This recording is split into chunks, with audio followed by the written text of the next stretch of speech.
Pension benefits paid during the year, क्या होगा इसका इम्पैक्ट? सर इसका नेट ऑब्लिगेशन या नेट सरप्लस पर कोई इम्पैक्ट नहीं होगा।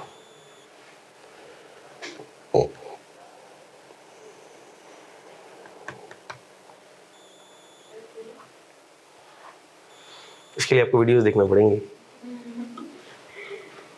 अच्छा, इसका इन शॉर्ट मैं आपको बता दूं, क्योंकि बेनिफिट फंड से पेमेंट हो रही है एम्प्लॉय को, और उस फंड के अंदर एसेट्स भी मौजूद हैं जो उस ऑब्लिगेशन को पे करने के लिए हमने डेवलप किए हैं फंड में, ठीक है। तो एक तरफ हमारे पास एसेट्स भी खड़े हुए हैं और हमारे पास लायबिलिटी भी खड़ी हुई है। अब जब उसकी सेटलमेंट होगी तो एसेट्स कम हो जाएंगे और लायबिलिटी भी कम हो जाएगी, तो पीएनएल का इम्पैक्ट इसका नहीं आ रहा होगा, ठीक है। ये बिल्कुल ऐसा ही है, इसकी एग्जांपल मैंने बताई थी कि फॉर एग्जांपल आप ईयर एंड पर सैलरी का अक्रूवल करते हैं सैलरी का अक्रूवल आपने किया तो उसकी क्या एंट्री बनाई आपने? सैलरी का एक्सपेंस डेबिट कर लिया और लायबिलिटी क्या हो गई? क्रेडिट हो गई। Accrued liability, accrued salaries credit कर लिया आपने, एक्सपेंस चला गया पीएनएल के अंदर। अब एक्सपेंस चला गया और उसने ऑब्लिगेशन को क्रिएट कर दिया हुआ है।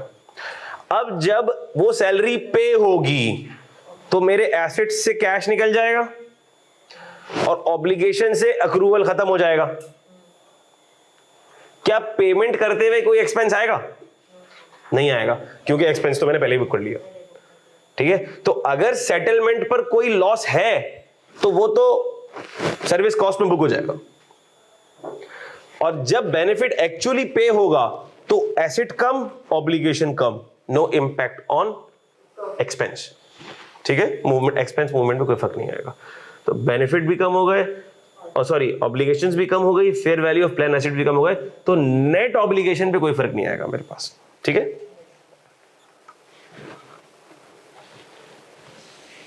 तो कर लो जल्दी से, फिर इसका सॉल्यूशन देखें।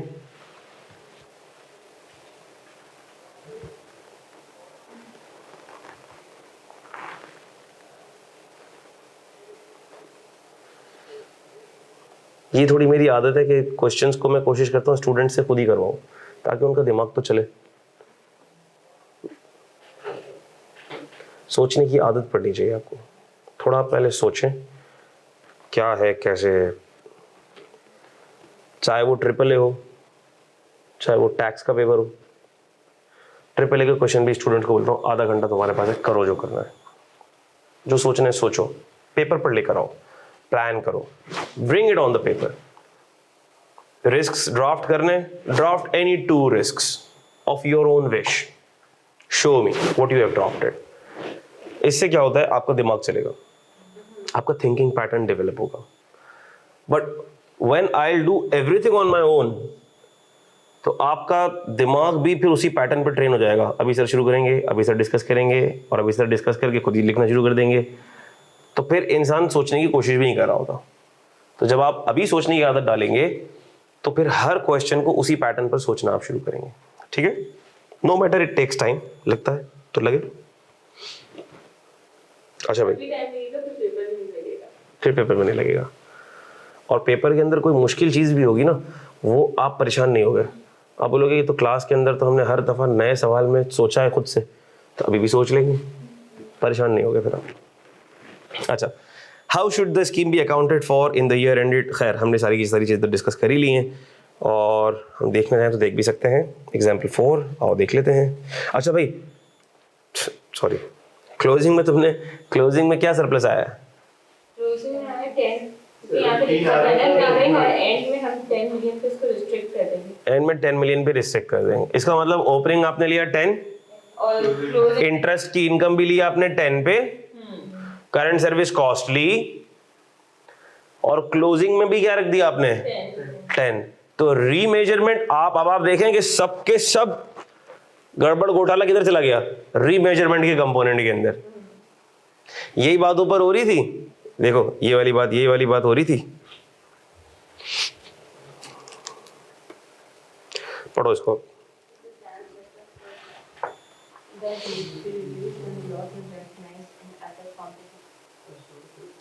तो आपने जब उसको रिस्ट्रिक्ट किया तो ऑटोमेटिकली उसको रिस्ट्रिक्ट करने का इंपैक्ट किधर चले गया, because that's the balancing figure. अब देखते हैं आप लोगों ने ठीक निकाला है नंबर या नहीं निकाला है।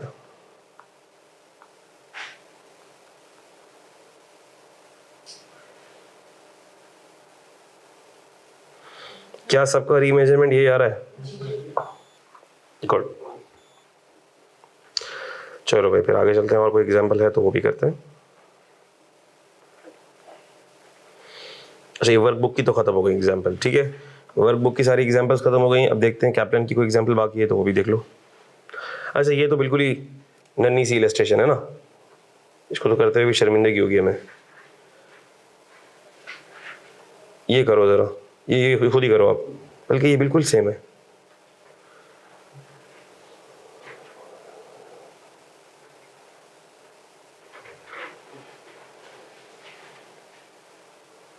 अच्छा, ये बिल्कुल सेम है, जब आपने वर्कबुक का क्वेश्चन किया ना, ये बिल्कुल सेम है, इसको खुद ही कर लेना, आर्क वाला, ये बल्कि कर ही लो। कौन सा भी तुम लोगों ने पाकिस्तान फतह करना है,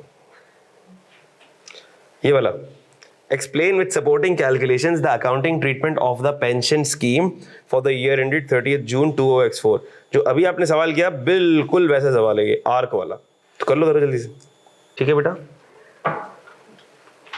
तो ये जो आपने किया है, ये इसी तरह करना है। हाँ करना तो बिल्कुल ऐसे था, बस दिस इज इम्पोर्टेंट, ठीक है, लेकिन फॉर इलस्ट्रेशन पर्पसेस इसको 2 कॉलम्स के अंदर ब्रेक किया हुआ है, ठीक है। कि अगर नॉर्मल मैनर में विदाउट सीलिंग होता, विदाउट सीलिंग तो करना नहीं है ना हमें, सीलिंग तो अप्लाई करनी है, तो विदाउट या बिफोर सीलिंग होता तो कैसे होता।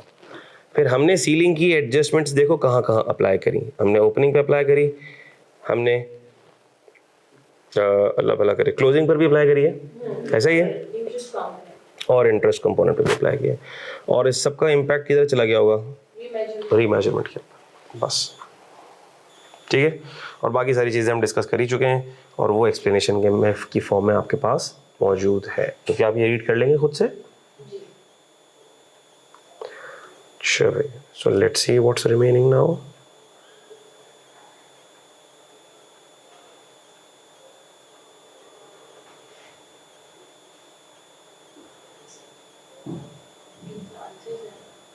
बस ठीक है,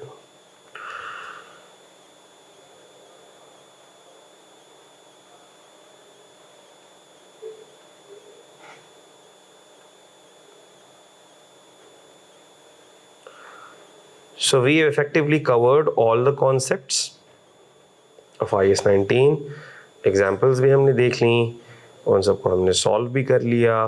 अब जो छोटे छोटे कॉन्सेप्ट जो मैं आपको पहले ही एक्सप्लेन कर चुका था उसको भी हम रीड आउट कर लेते हैं।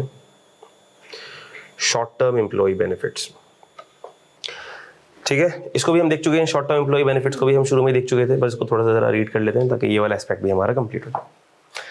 IAS 19 covers a number of other issues in addition to post-employment benefits as follows. Short-term employee benefits. This includes a number of issues including wages, salaries, bonuses and other benefits. तो हमें पता है कि ये short term employ benefits हैं, और short term employ benefits को record कैसे करते हैं ये हमसे बेहतर किसी को नहीं पता। एक्सपेंस डेबिट हो जाएगा, लायबिलिटी क्रेडिट हो जाएगी, सिंपल। अक्रूवल बुक हो जाएगा, और जैसे ही इसकी पेमेंट होगी वो लायबिलिटी रिवर्स हो जाएगी और बेनिफिट पे हो जाएगा, ठीक है। So the general principle is that wages and salaries costs are expenses as they are incurred on a normal accrual basis unless capitalization is permitted in accordance with another reporting standard. Bonuses and other short-term payments are recognized using normal criteria of establishing an obligation based upon past events which can be reliably measured. Simple. Compensated absences. अच्छा, absences के ऊपर ना standard के अंदर बहुत बातें हैं, calculations भी हैं और उसकी वर्किंग्स भी हैं, लेकिन we are not much concern about absences क्योंकि आपके कोर्स के अंदर ये डिटेल के अंदर इंक्लूडेड नहीं है। Compensated absences, this covers issues such as holiday pay, sick leave, maternity leave, jury service, study leave, military service.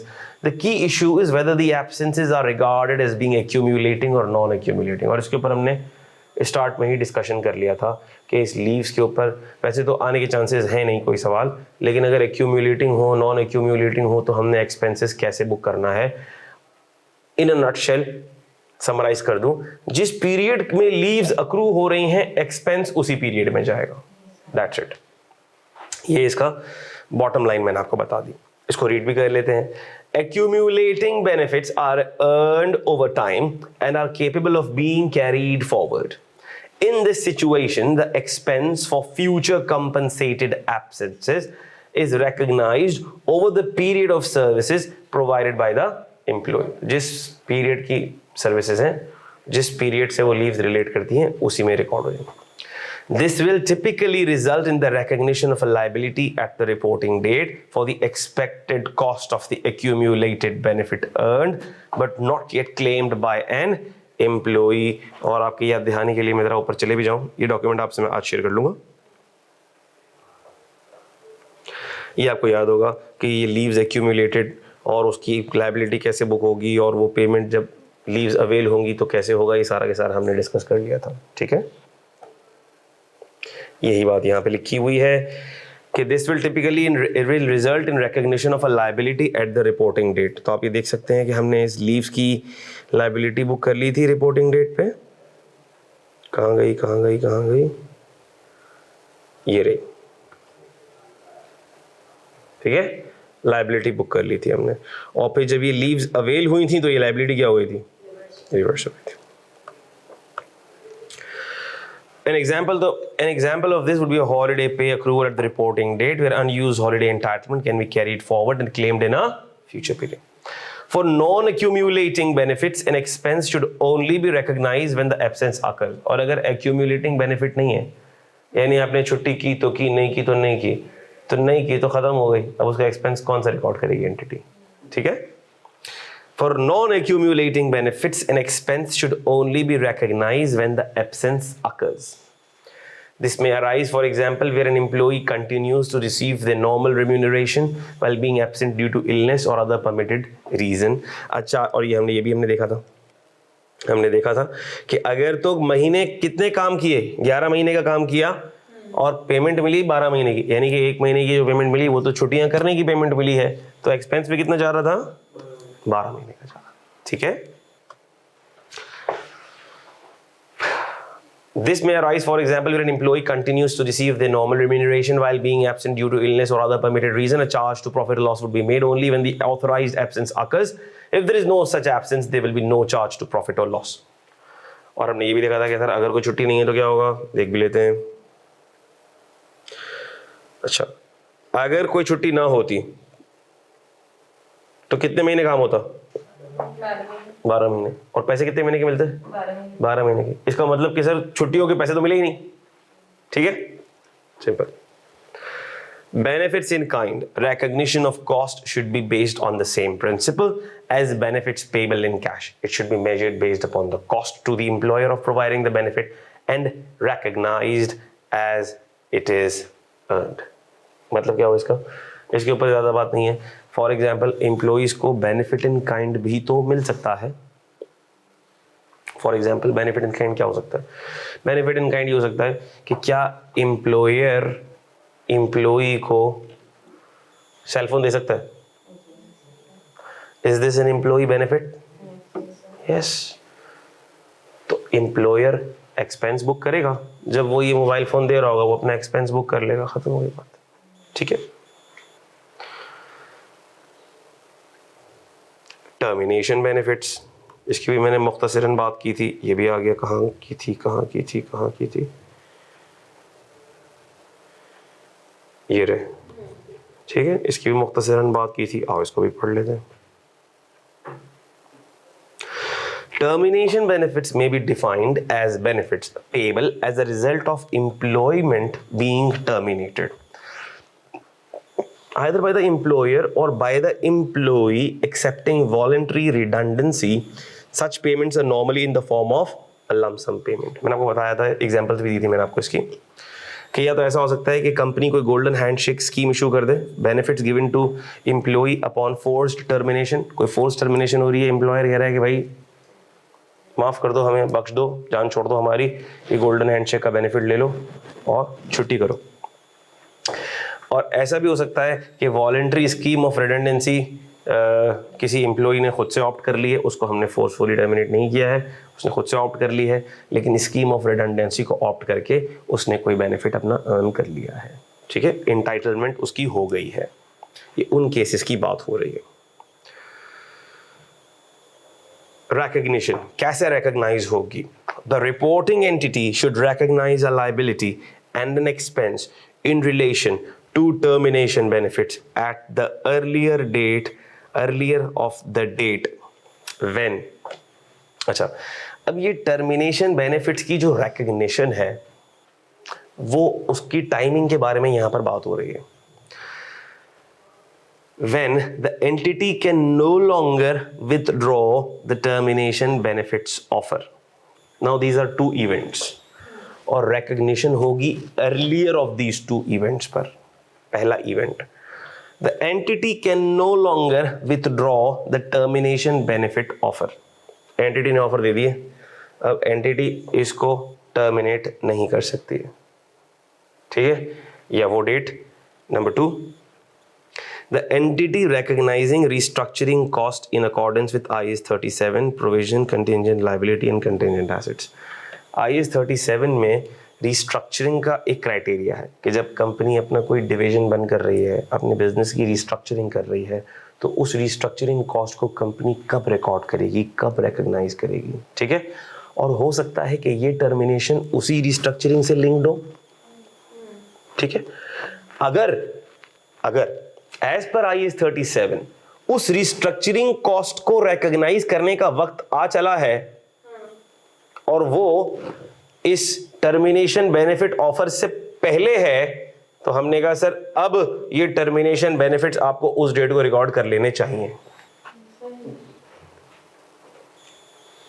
Because this termination is also part of that larger arrangement of restructuring. Simple. And if the other standard, if IAS 37 is requiring you to book a restructuring provision, और वो criteria है, हम देखेंगे वो क्या criteria है। जब आपने डिटेल्ड प्लान ले डाउन कर दिया है, जब आपने अनाउंसमेंट कर दी है, दोज अफेक्टेड आपने उनके लिए वैलिड एक्सपेक्टेशन क्रिएट कर दी है, ये सारी चीज़ें हैं, क्राइटेरिया है, ये हम देखेंगे। तो जब वो क्राइटेरिया मीट हो जाएगा रिस्ट्रक्चरिंग कॉस्ट का, so sir this termination is also part of that larger scheme of events.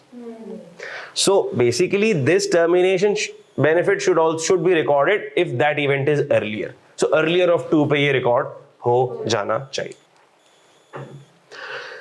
An entity can no longer withdraw termination benefits offer when a detailed plan has been communicated to effective employees। so effectively, ideally these two events will go hand in hand। इसका ये मतलब है। और इस बात का ये भी मतलब हो सकता है ना कि एक कंस्ट्रक्टिव ऑब्लिगेशन क्रिएट हो गई है, वो रिस्ट्रक्चरिंग के वक्त हो ही गई है। जब आप एम्प्लॉइज को फारिग करेंगे, so you have to give them those benefits, ठीक है। So ideally these two things will go hand in hand, because when restructuring will take place, you will ideally communicate this to the employees, you will give the offer to the employees, so this offer will also be part of that restructuring arrangement। तो ये दोनों चीजें साथ साथ ही हो रही होंगी ideally, ठीक है। लेकिन एहतियातन स्टैंडर्ड ने ये भी कह दिया कि भाई अर्लियर ऑफ पे तुम रिकॉर्ड कर लो। Measurement, termination benefits are measured on initial recognition। the reporting entity should measure and account for subsequent changes in accordance with the nature of benefit। if the benefit will be wholly settled, अब बिल्कुल बच्चों वाली बातें हैं ये, अगर benefit 12 महीने के अंदर अंदर देना है तो करंट लायबिलिटी में जाएगा, बेनिफिट आपने लॉन्ग टर्म देना है तो लॉन्ग टर्म लायबिलिटी में जाएगा। अमाउंट कैसे रिकॉर्ड होगी भाई, जितने पैसे देने हैं वो अमाउंट रिकॉर्ड हो जाएगी। अब इसमें कौन सी रॉकेट साइंस है, यही बातें लिखी हुई हैं, इसको पढ़ लेते हैं। If the benefit will B Holi settled with in 12 months of the reporting period in which it is initially recognized, it will be accounted for as a short-term benefit। if the benefit will not be wholly settled within 12 months of the reporting period in which it is initially recognized, it will be accounted for as a long-term benefit। if the benefit results, और हो सकता है ना कि ज़रूरी नहीं है कि हम सारे के सारे पैसे उनको आज दे दें, हमने कहा ठीक है ये है तो तुम्हारी टर्मिनेशन के बेनिफिट्स, इसमें से इतने तुम्हें अभी मिल रहे हैं, इतने तुम्हें बाद में मिलेंगे, इतने तुम्हें उस 1 साल बाद मिलेंगे, या तुम्हें हर 3-3 महीने बाद करके मिल रहे होंगे, तो ठीक है मिलेंगे, लेकिन सारे आज नहीं मिल रहे, तो सारे मेरी शॉर्ट टर्म लायबिलिटी नहीं है, जो 1 साल के बाद मिलेंगे वो लॉन्ग टर्म लायबिलिटी होगा. If the benefit results in an enhancement to employees' pension scheme, then the rules for pension scheme accounting are applied. तो अगर ऐसे कोई बेनिफिट्स हैं कि उनकी पेंशन ऑब्लिगेशन बढ़ रही है, तो ठीक है, फिर वो पेंशन ऑब्लिगेशन के अंदर पास्ट सर्विस कॉस्ट या लॉस ऑन कर्टेलमेंट की सूरत के अंदर वो हमें वैसे ही पता है कि loss on settlement, loss on curtailment वाले एलिमेंट के थ्रू तो वैसे ही पेंशन ऑब्लिगेशन हम बढ़ा देते हैं आमतौर पर मजे से, तो वो भी हो सकता. ठीक है, तो इसी के साथ ये आखिरी एग्जाम्पल भी आपके सामने पेश खिदमत है, तो ज़रा इसको देख लो फिर डिस्कस करते हैं. पहले ज़रा खुद सोच लो, फिर हम साथ सोचते हैं. Discuss the accounting treatment of the above plan. So read it and then we will discuss. करूं read? Birch Hazel, a public limited entity, plans to close a factory in 6 months. अच्छा भाई, 6 महीने में फैक्ट्री बंद होने वाली है. At that date, it will terminate the employment of all remaining factory employees. और उस वक्त फिर जितने भी employees बचेंगे वो भी सब फारिग हो जाएंगे. The factory has outstanding contracts to fulfill, so announces a plan that will incentivize some staff to continue working. और फैक्ट्री ये भी नहीं चाहती कि हम जैसे ही क्लोजर का अनाउंसमेंट करें सबके सब रफू चक्कर हो जाएं, तो फिर ये आउटस्टैंडिंग कॉन्ट्रैक्ट्स को कौन फिल करेगा.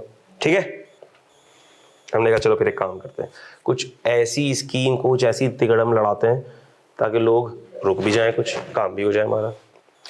Each employee who works until the closure of factory will receive a cash payment of 24,000 on the termination date. तो जो रुकेगा फैक्ट्री के बंद होने तक यानी 6 महीने तक, उसे हम 24,000 देंगे. Employees leaving before the closure date will receive $8,000. और जो क्लोजर डेट से पहले पहले छोड़ के चला गया उसको कितने मिलेंगे? 8,000. There are 100 employees at the factory at the time of announcing the plan. और जब ये प्लान हम अनाउंस कर रहे हैं employees कितने हैं? 100. The entity expects 15 of them to leave before closure. बताओ क्या किया जाए, क्या करें, करना क्या है, करने से मुराद क्या है वो बता दूं मैं आपको. आपने मुझे बताना क्या है, आपने मुझे बताना ये है कि कौन सी ऑब्लिगेशन या कौन सा एक्सपेंस कब रिकॉर्ड होगा. मिसाल के तौर पर सर जैसे ही हम अनाउंस करेंगे ये एक्सपेंस तो रिकॉर्ड कर ही लें, सर बाकी का एक्सपेंस इस डेट को रिकॉर्ड कर लें. तो ये जरा सोचो कि कौन सा एक्सपेंस, कितना एक्सपेंस मुझे कब रिकॉर्ड करना चाहिए और क्यों.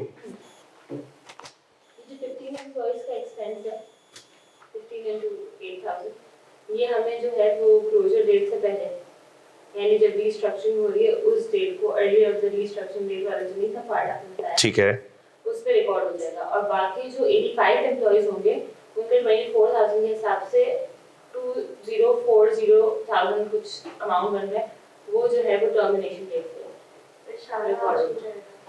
क्या कह रही हैं? सारा जो जाएगा 24,000 भी 85 एम्प्लॉइज का जो छोड़ के जाने वाले expect to increase good liability. अच्छा, और कोई व्यू? 100 एम्प्लॉइज का रिकॉर्ड हो जाएगा. 400 एम्प्लॉइज का रिकॉर्ड हो जाएगा.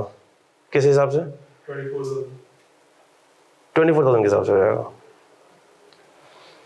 लेकिन पूरे 100 एम्प्लॉइज ने तो भी काम किया ही नहीं, तो ऑब्लिगेटिंग इवेंट हो गया क्या मेरा? एक्सपेक्ट करिए.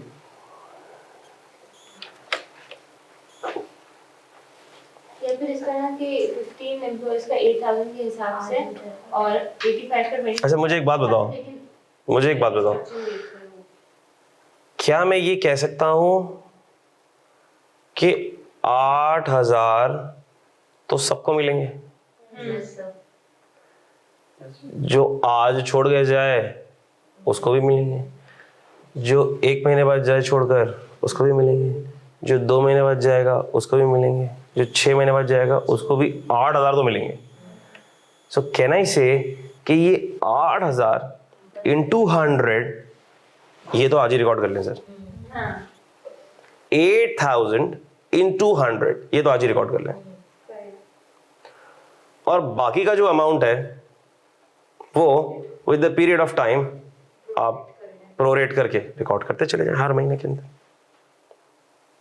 Simple as easy as that. ठीक है,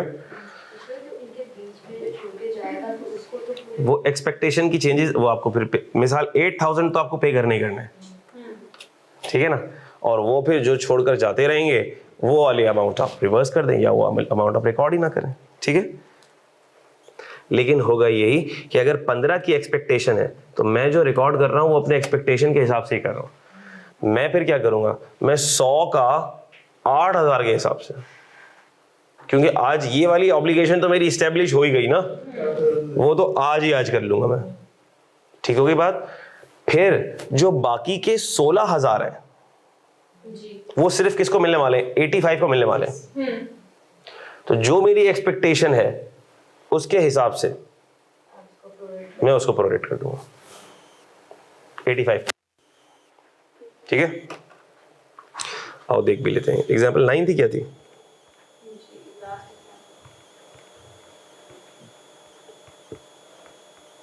देखते हैं कुछ और ट्रीटमेंट तो नहीं कर दिया इन्होंने।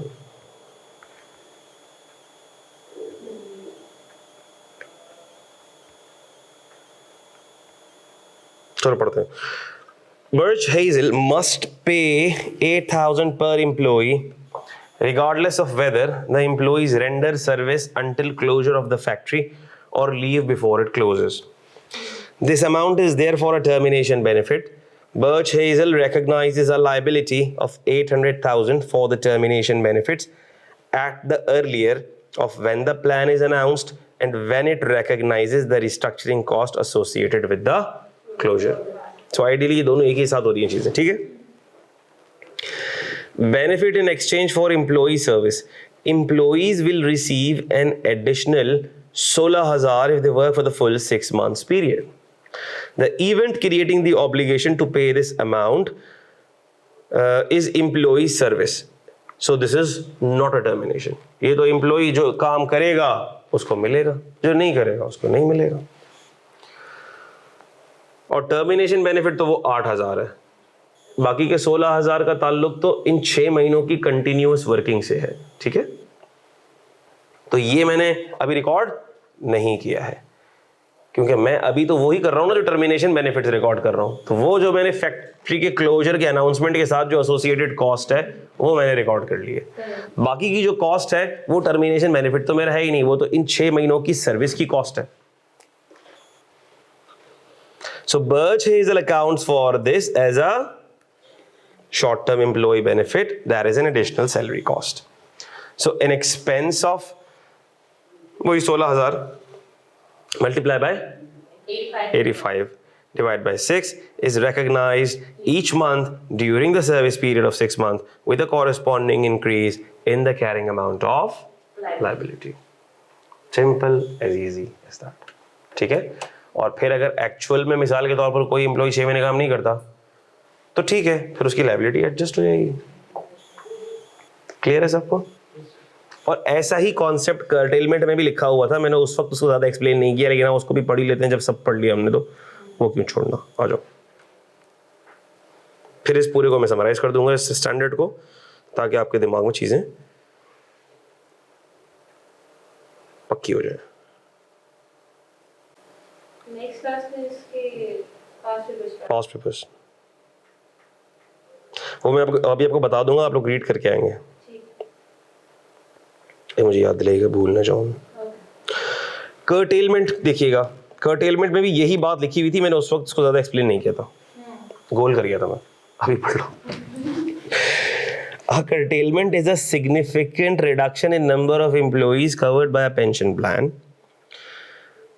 अब हो सकता है कि कर्टेलमेंट के अंदर भी कुछ एम्प्लॉइज के बेनिफिट कर्टेल हो रहे हो, क्योंकि मेरा एक डिवीजन बंद हो रहा हो तो मेरे पास जो फंड के जो एम्प्लॉइज हैं उसमें मेरे पास 3 फैक्ट्री के एम्प्लॉइज एक फंड के अंदर उनका बेनिफिट जमा हो रहा है और मैंने एक फैक्ट्री क्लोज कर दी। तो हो सकता है कि वो कर्टेलमेंट भी किसी रिस्ट्रक्चरिंग से ही रिलेट करती हो। एक तो देखो दो बेनिफिट्स को थोड़ा सा जरा अलग जहन में रखना। एक तो ये है डिफाइंड बेनिफिट प्लान, ये भी मिल रहे हैं उन एम्प्लॉयज को जिनको मैंने कर्टेल कर दिया, और एक है टर्मिनेशन बेनिफिट्स, वो तो अलग मिल रहे हैं, मिक्सअप नहीं कर देना। A curtailment is a significant reduction in the number of employees covered by a pension plan. This may be a consequence of employees being made redundant. ये redundancy की वजह से भी curtailment हो सकती है, curtailment हो सकती है, settlement हो सकती है। Past service costs are recognized, और अगर उससे related कोई service cost आ रही है, past service cost आ रही है, तो वो past service cost मैं कब recognize करूँगा? तो वो पास सर्विस कॉस्ट रिकॉग्नाइज करने के लिए भी स्टैंडर्ड कहता है अर्लियर ऑफ टू, जब तुम एक्चुअल कर्टेलमेंट कर रहे हो तब, और अगर तुमने अनाउंसमेंट या रिस्ट्रक्चरिंग की फॉर्मेलिटीज पहले कर ली हैं तो फिर उस डेट को तुम इस पास सर्विस कॉस्ट को रिकॉग्नाइज कर लोगे। सिंपल, ठीक है। वैसे तो ऐसा हो आमतौर पर नहीं होता, लेकिन अगर तो आपको 2 डेट्स दे दी हो कि एक्चुअल कर्टेलमेंट की डेट है मिसाल के तौर पर 1 Jan 2003, ठीक है, और एंटिटी ने अपनी रिलेटेड रिस्ट्रक्चरिंग कॉस्ट्स रिकॉग्नाइज कर ली हैं जून 20X2 में, तो हमने कहा फिर ये भी कब करनी चाहिए, इसको भी अर्लियर करवाओ, अर्लियर वाली डेट पर होना चाहिए आप, ठीक है। तो ये बात हो गई। तो इसका मतलब कि हमने IAS 19 के सारे एस्पेक्ट्स को वर्कबुक से भी कवर कर लिया है और कैप्लन की बुक से भी विद ऑल एग्जांपल्स हमने इसको कवर कर लिया है, ठीक है। मैं अभी इस पूरे को रिकैप करता हूँ मुख्तसरन, लेकिन उससे पहले मैं आपको पास्ट पेपर के सवाल दिखा दूँ। अच्छा भाई, एग्जाम किट निकाल लो, जरा खोल लो अपने पास। अच्छा, ये एग्जाम किट है, एग्जाम किट आप लोगों के पास मौजूद है, ठीक है। और जो हमारे फिजिकल क्लास के व्हाट्सएप ग्रुप में नहीं अब तक ऐड हुआ है मुझे नंबर देते हैं, आप शायद नहीं हुई हैं ऐड, आप मुझे नंबर, ठीक है। अच्छा, ये जो डॉक्यूमेंट जिस पे मैंने नोटिंग की है ये भी मैं आज ग्रुप पे शेयर कर दूंगा, ठीक है। अच्छा, कौन कौन से क्वेश्चंस ऐसे हैं जिसमें IAS 19 की इम्प्लीकेशन है, तो वो ये रहे भाई।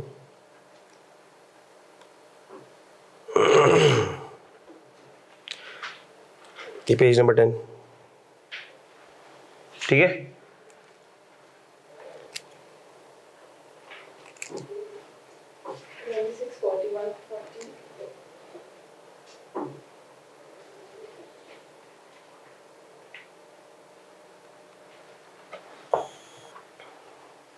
ये वाले क्वेश्चन जरा सा रीड करके आ जाओ। अच्छा तो सर क्या ये पूरे सवाल रीड करने हैं? नहीं, पूरे सवाल रीड नहीं करना है, बताता हूँ कैसे करना है। Let's take an example. Let's open question number 26. ये रहा question 26, देखो हडसन, ठीक है। अब इसकी इसमें देखो ये वाला, इसमें एक पैरा है, ठीक है। ये रीड भी कर सकते हो, ये रिस्ट्रक्चरिंग से रिलेटेड इन्फॉर्मेशन है, ये कोई खास ज़्यादा इन्फॉर्मेशन नहीं है, रीड करना चाहो तो कर लो, अच्छा है। ये छोटा ही सा सवाल है, लेकिन ये पैरा इसमें सबसे इंपॉर्टेंट है, रिडंडेंसी एंड सेटलमेंट कॉस्ट्स। ये पूरी कहानी आपको रीड करनी होगी, सही है। ये पूरी कहानी आपने रीड करी। ये टैक्स लॉसेस को छोड़ दो, इसको रीड करने की जरूरत नहीं है।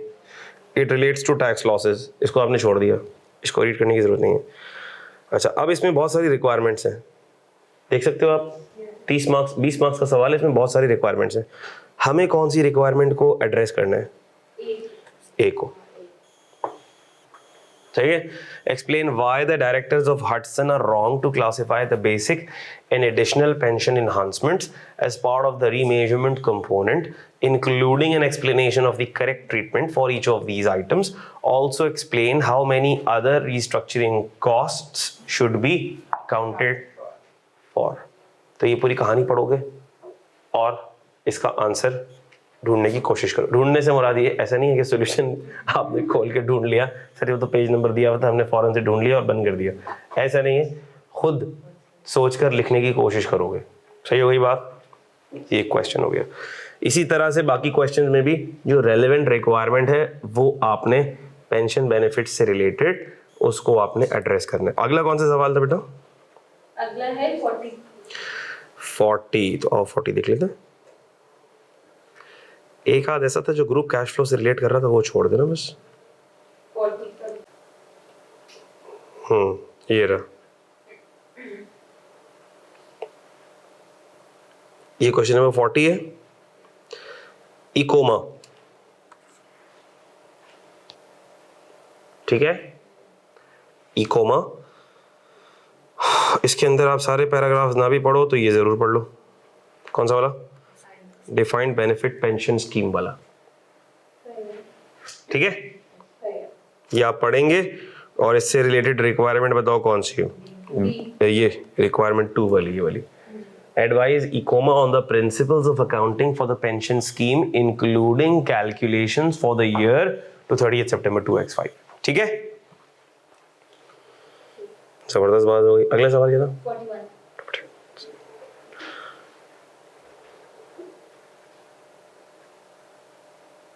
इसके बाद वाला एक क्वेश्चन है। अच्छा ये देखें, इस 41 के अंदर भी बहुत सारी चीजें आ रही हैं, देख रहे हो? डीजी वायर में ये सेल ऑफ 3 ईयर लाइसेंस, ये हमारे काम का नहीं है अभी। इसके अंदर वो है ना पेंशन प्लान। हाँ, क्लेम म्यूजिक वाला काम का नहीं है। इन्वेस्टमेंट हमारे काम की नहीं है। हमारे काम का कौन सा पैरा है? पेंशन प्लान वाला। ये पढ़ लोगे, सही है। और रिक्वायरमेंट ये पेंशन प्लान वाला पैरा पढ़ो। और रिक्वायरमेंट कौन सी बेटा? सी। सी, ये रही requirement. Discuss the accounting repercussions of the pension plan curtailment, including calculation of net interest component and current service cost for the year ended 31st December 2006. ठीक होगी बात? अगला सवाल कौन सा था? 38।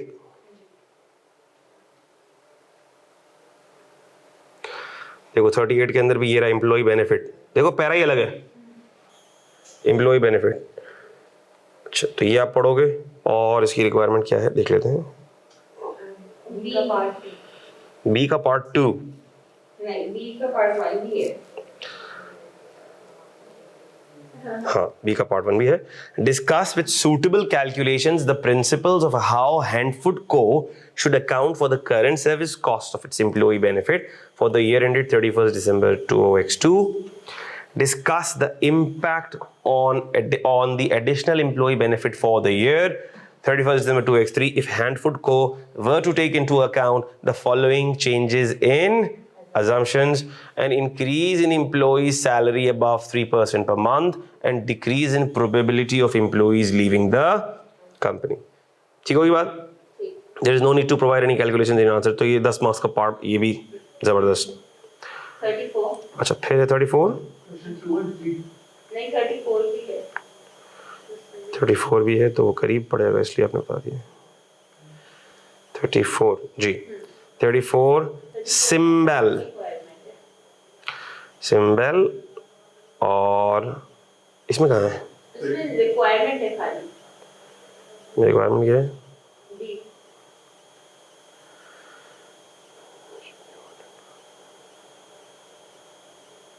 अच्छा ये IFRS 2 ठीक है, ठीक है, इसको भी देख लेंगे। ये वाला ये पैरा है टोकन ग्रांटेड टू डायरेक्टर्स, लेकिन ये बहुत बेहतर तब समझ आएगा जब हम IFRS 2 पढ़ लेंगे। हमारा नेक्स्ट टारगेट IFRS 2 ही है, ठीक है।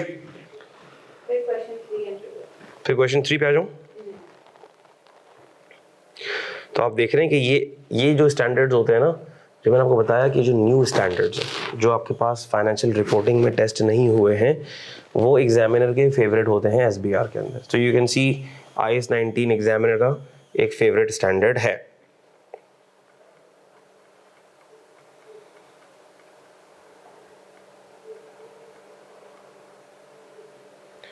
क्वेश्चन 2 आपने बताया।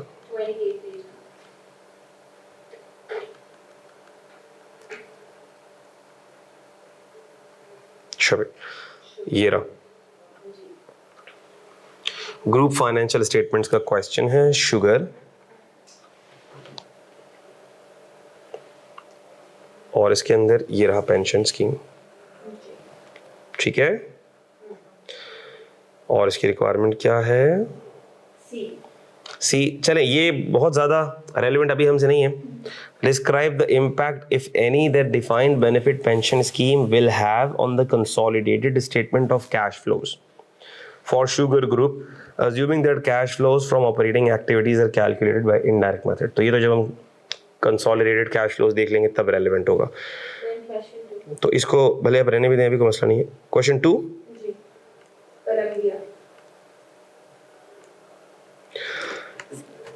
कोलंबिया, इसके अंदर कौन सा वाला? ये रहा कोलंबिया को पेंशन स्कीम, कोलंबिया को पेंशन स्कीम। और इसकी रिक्वायरमेंट आ रही कहाँ पर? ये वाली। अब देखो ये ग्रुप्स का सवाल है, ग्रुप अकाउंटिंग से रिलेटेड सवाल है, लेकिन इसके अंदर IAS 19 की इम्प्लीकेशन पूछी गई है। तो IAS 19 तो अब आ गया ना हमको, so we can try this as well. How the defined benefit and defined contribution schemes should be accounted for in the year ended 31st December 2005। So this is again a 10 marks part, ठीक है।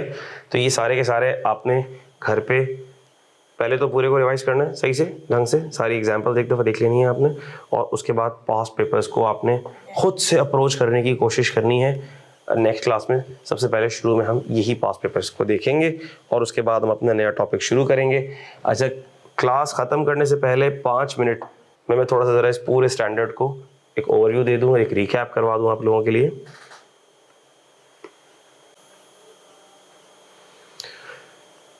Mainly जो इस accounting standard, mainly तो IAS 19 employee benefits का standard है, और ये सारे एम्प्लॉयमेंट, इसका एक रिकैप हो रहा है बेटा अभी। एम्प्लॉई बेनिफिट्स का स्टैंडर्ड सारे एम्प्लॉयमेंट बेनिफिट से डील करता है, लेकिन for the sake of our SBR discussion, the most important discussion is of defined benefit and defined contribution pension schemes। Short term employ benefits की भी बात है, टर्मिनेशन बेनिफिट की भी बात है, और पोस्ट एम्प्लॉयमेंट बेनिफिट्स की भी बात है। तो सबसे इंपॉर्टेंट हमारे लिए SBR के पर्सपेक्टिव से कौन से हैं? पोस्ट एम्प्लॉयमेंट बेनिफिट्स, जिसमें हमारे पास डिफाइंड बेनिफिट प्लान्स भी हैं, डिफाइंड कंट्रीब्यूशन प्लान भी। शॉर्ट टर्म एम्प्लॉय बेनिफिट्स बहुत आसान है। शॉर्ट टर्म एम्प्लॉय बेनिफिट्स वो सारे बेनिफिट्स हैं जो एम्प्लॉइज़ को in the normal course of business मिल रहे होते हैं, कंपनी की ऑब्लिगेशन होती है, and it is very easy to record the related expense in the liability, ठीक है। For example salaries, for example bonuses, कोई ऐसा बेनिफिट है जो अनपेड है, उसकी लायबिलिटी बुक हो जाएगी, and when that benefit will be paid, वो लायबिलिटी रिवर्स हो जाएगी और पेमेंट हो जाएगी, ठीक है। But there are certain benefits the effect of which is not a short term, जो लॉन्ग टर्म बेनिफिट्स होते हैं। फॉर एग्जाम्पल मैंने आपको बताया था प्रोविडेंट फंड। अब प्रोविडेंट फंड के अंदर होगा क्या? प्रोविडेंट फंड बेनिफिट में होता यह है कि कंपनी एक फंड बना देगी, एक प्लान बना देगी, फंडेड प्लान्स कहते हैं उसको। मैंने आपको बताया था फंडेड भी होते हैं, अनफंडेड भी होते हैं। अनफंडेड को लॉ प्रमोट या इनकरेज नहीं करता, तो फंड्स बनाए जाते हैं। Fund is a separate entity, तो कंपनी क्या करती है, उस सेपरेट एंटिटी के अंदर एक कॉन्ट्रीब्यूशन डालती रहती है। एम्प्लॉय की सैलरी अगर ₹1,00,000 है तो एम्प्लॉय को हम कहते हैं कि भैया तुम ₹1,00,000 का 10% तुम भी इस फंड में डालो, और एम्प्लॉयर कहता है कि तुम्हारे बिहाफ पे मैं भी 10% डालूंगा। तो इसका मतलब अब उस फंड के अंदर उस एम्प्लॉय के 10,000 हर महीने वो खुद जमा कर रहा है, 10,000 एम्प्लॉयर जमा कर रहा है, और उस फंड में उस पैसों पर इंटरेस्ट भी जमा हो रहा है। जब कभी भी एम्प्लॉय छोड़कर जाएगा तो उस फंड में जो पैसे होंगे वो उसको मिल जाएंगे। कौन कौन से? जो उसने खुद डाले थे 10% डालता रहा था हर महीने, जो एम्प्लॉयर डाल रहा था उसके बिहाफ पे 10%, और जो उस पर इंटरेस्ट एक्यूमुलेट हुआ होगा वो सारा के सारा उसको मिल जाएगा। इसका मतलब कि सर जो पैसा उसके नाम पर फंड में पड़ा होगा वो आंखें बंद करेगा, लेगा और निकल लेगा। इसका मतलब कि उस पैसों से ज्यादा कोई ऑब्लिगेशन एम्प्लॉयर की नहीं है टुवर्ड्स एम्प्लॉई। एम्प्लॉयर ने बेनिफिट्स कमिट नहीं किए, कंट्रीब्यूशन कमिट किया कि मैं तो प्रोविडेंट फंड में इतना कंट्रीब्यूशन आपके नाम पे डाल दूंगा, अब जो पैसे होंगे जब आप जाओ तो लेते जाना भाई। और इससे ज्यादा मजीद एम्प्लॉयर की कोई रिस्पॉन्सिबिलिटी उसमें नहीं थी। Against defined benefit plan. Defined benefit plan में एम्प्लॉयर क्या कमिट कर रहा? एम्प्लॉयर कंट्रीब्यूशन कमिट नहीं कर रहा, एम्प्लॉयर बेनिफिट कमिट कर रहा। कैसा बेनिफिट? कि भाई तुम काम करो अच्छे बच्चे बनके और हम तुम्हें ग्रेच्युटी देंगे, जब तुम छोड़कर जाओगे तो तुम्हें क्या मिलेगी? ग्रेच्युटी मिलेगी। ठीक है, छोड़कर जाओगे तो तुम्हें ग्रेच्युटी मिलेगी, और छोड़कर जाओगे तो तुम्हें ग्रेच्युटी मिलेगी, और कितनी मिलेगी? जो तुम्हारी लास्ट सैलरी होगी, जो तुम्हारी लास्ट सैलरी जब तुम छोड़कर जाओगे तो तुम्हारी लास्ट सैलरी होगी, उसको मल्टीप्लाई कर देना जितने साल तुमने काम किया, वो पैसे मिलेंगे। अच्छा सर, इसका मतलब अगर किसी एम्प्लॉय ने 10 साल काम कर लिया और उसकी आज सैलरी है 50,000, 10 साल बाद उसकी हुई 5 लाख, तो इसका मतलब 10 साल बाद जो सैलरी हुई 5 लाख और काम किया 10 साल, 5 लाख मल्टीप्लाई बाय 10, इसका मतलब जब वो जाएगा तो कितने पैसे लेके जाएगा? 50 लाख। ओहो हो, जबरदस्त हो गया। 20 साल किसी ने काम कर लिया, उसकी सैलरी हो गई 10 लाख, तो सर 10 लाख इंटू 20, 2 करोड़। ठीक है, इतने पैसे लेके जाएगा। तो क्या आज एम्प्लॉयर को ये पता है कि मैंने कितने पैसे देने होंगे इसको? ये कब छोड़ के जाएगा? इसकी लास्ट सैलरी क्या होगी? कितना इंक्रीमेंट दूंगा इसको मैं? कुछ नहीं पता। हमने कहा लेकिन एम्प्लॉयर ने क्या बेनिफिट, क्या प्रॉमिस कर लिया है? बेनिफिट। कंट्रीब्यूशन प्रॉमिस नहीं किया, क्या प्रॉमिस कर लिया है? बेनिफिट। इसका मतलब कि सर आज से एम्प्लॉयर को फिक्र करना पड़ेगी, वरना जब एम्प्लॉय छोड़कर जाएगा तो एम्प्लॉयर बोलेगा मैं इतने पैसे कहाँ से लाऊं। तो हमने कहा इसके लिए एम्प्लॉयर को फंड बनाना पड़ेगा आज से, और उस फंड में कंट्रीब्यूट करना पड़ेगा। सर कितना कंट्रीब्यूट करना पड़ेगा? क्वेश्चन मार्क, पता नहीं। पैसे कितने पे करने हैं? क्वेश्चन मार्क, पता नहीं। तो किया जाए? क्या एम्प्लॉयर की लायबिलिटी है? हाँ है। एम्प्लॉयर ने प्लान अनाउंस कर दिया है। आज अगर एम्प्लॉय छोड़कर चले जाएगा तो क्या एम्प्लॉयर की लायबिलिटी है? जी है। आज छोड़ के नहीं भी जाता, मिसाल के तौर पर एक्सपेक्टेशन है 3 साल बाद छोड़ के जाएगा, तो क्या ऑब्लिगेशन होगी? जी होगी। तो हमने कहा सर ऑब्लिगेशन तो है, कंस्ट्रक्टिव ऑब्लिगेशन तो है, और एम्प्लॉय सर्विस दे रहा है, जो इस सर्विस दे रहा है उसके रिजल्ट में ऑब्लिगेशन बन गई है, तो लायबिलिटी तो रिकॉर्ड होगी। कितनी रिकॉर्ड होगी? हमने कहा सर लायबिलिटी तो रिकॉर्ड होगी, जो लायबिलिटी हमें सेटल करनी है उसकी आज प्रेजेंट वैल्यू निकाल लें। जैसे IAS 16 में करते थे, डीकमीशनिंग लायबिलिटी होती थी, उस डीकमीशनिंग कॉस्ट को आज हम प्रेजेंट वैल्यू पे क्या कर लेते थे। ठीक है, तो सर अब ना तो हमें ये पता है कि 20 साल बाद हमने देने कितने होंगे, ना हमें ये पता है उसकी प्रेजेंट वैल्यू कितनी है। क्या करें? हमने कहा एक शरीफ आदमी है, एक्चुअरी नाम है उसका, उसको पकड़ लो, ये एक्चुअरी का काम है, ये वही करेगा।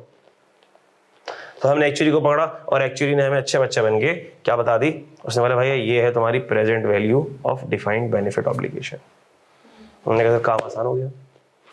Fair value of planned assets, जो फंड में पैसे एम्प्लॉयर कंट्रीब्यूट कर रहा वो उस फंड के प्लान्ड एसेट्स, जो ऑब्लिगेशन एक्चुअली बता रहा वो है तुम्हारी ऑब्लिगेशन। तो इसका मतलब सर कंपनी की नेट ऑब्लिगेशन कितनी हुई?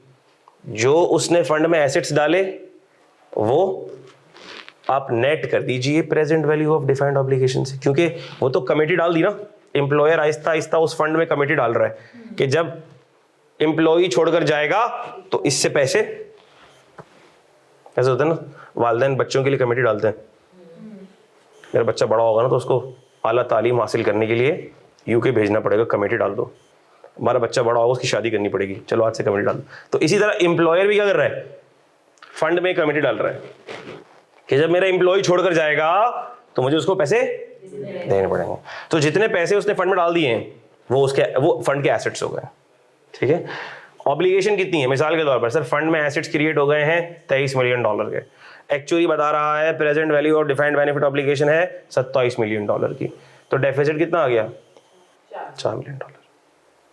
$4 मिलियन का डेफिसिट आ गया।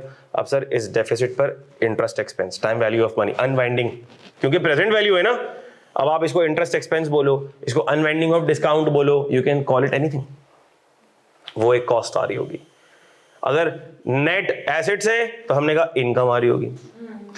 करंट सर्विस कॉस्ट हर साल एम्प्लॉयर के P&L में जा रही होगी। क्यों? इसलिए क्योंकि वो बलून जो पे होगा 20 साल बाद, 10 साल बाद, 6 साल बाद, उस बलून में आज वाली इंप्लॉय की सर्विसेज भी तो कंट्रीब्यूट कर रही हैं। क्या ख्याल है? तो हमने कहा सर आज जो इंप्लॉय सर्विसेज दे रहा है जिसकी वजह से उसका पोस्ट एम्प्लॉयमेंट बेनिफिट ऑब्लिगेशन का बलून बढ़ रहा है, वो आज के पीरियड का एक्सपेंस है, करंट सर्विस कॉस्ट।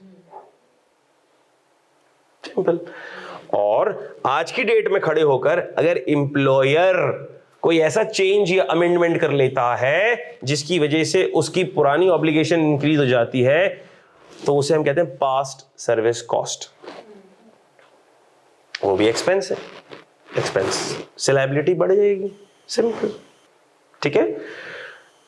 और sir opening liability net obligation actually ने मदद कर दी थी बताने के लिए।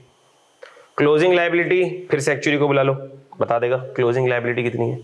और आपने मूवमेंट के अंदर interest cost, current service cost, contribution paid into the fund, वो सारे तो आपने अकाउंट फॉर कर लिए हैं। तो सर क्या मूवमेंट मैच हो जाएगी? हमने कहा मैच नहीं होगी। क्यों मैच नहीं होगी?